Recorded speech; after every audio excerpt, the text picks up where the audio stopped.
if you remember a peak year and why it was peak. I often tell, I was a boxing fitness trainer in the early 90s in Sacramento, which is a pretty big boxing town.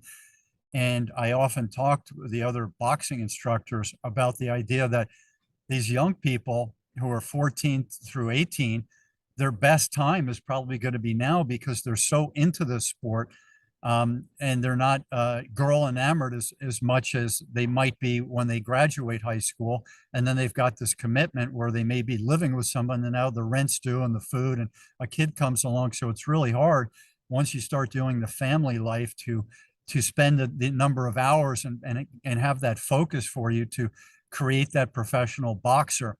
And maybe you share with us how you're able to do that and how old you were and what your commitments were outside of tennis that you had to moderate and keep in balance. Well, interestingly, at 14, I met my wife. So we dated from 14 to 21.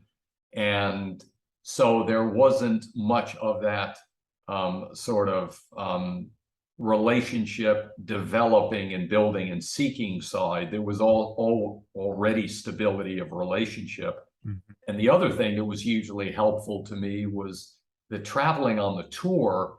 A lot of the younger guys going out on the tour were very excited about the lifestyle and the travel and all the excitement part of it. The tennis groupies. I love the tennis and the competition side, but I would have been much happier if that was just played in my backyard and I didn't have to run and chase it all over the world.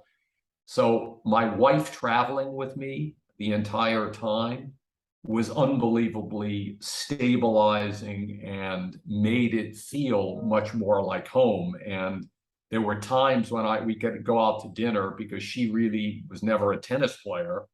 And we could talk about life, and it wasn't just constant immersion in tennis balls or the next tennis ball or whatever was going on. So for me, I realized that there was going to be a huge commitment to school. My parents both being European and well-educated, there was a huge emphasis on education. Obviously, if I wanted to play tennis seriously, that was going to take a lot of time. And the time that I spent with my either fiance or wife and other things were going to have to sort of be put off to the side, at least for a while, because of priorities. And there just was, and the amount of rest on top that I needed was enormous. So it was not easy to balance, but my wife being there was a huge, huge part of it. And for me, my best year was at 24. I was out on the tour at 20. I think it took me a few years to understand. Part of it was that discussion with my brother, what it took to win day in, day out. Being young is helpful in terms of fitness and lasting through very long matches. But it also was a sense of dealing with the pressure and the travel and all the parts of being a professional tennis player, which you're not really ready for when you start out.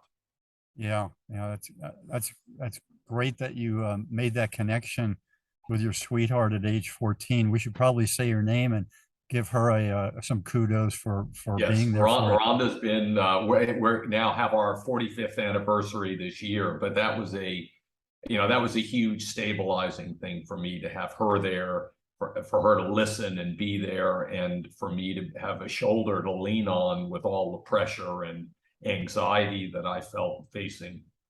I hope that someone connected to you is able to take your Wikipedia page and flesh it out a little bit and share more about your story.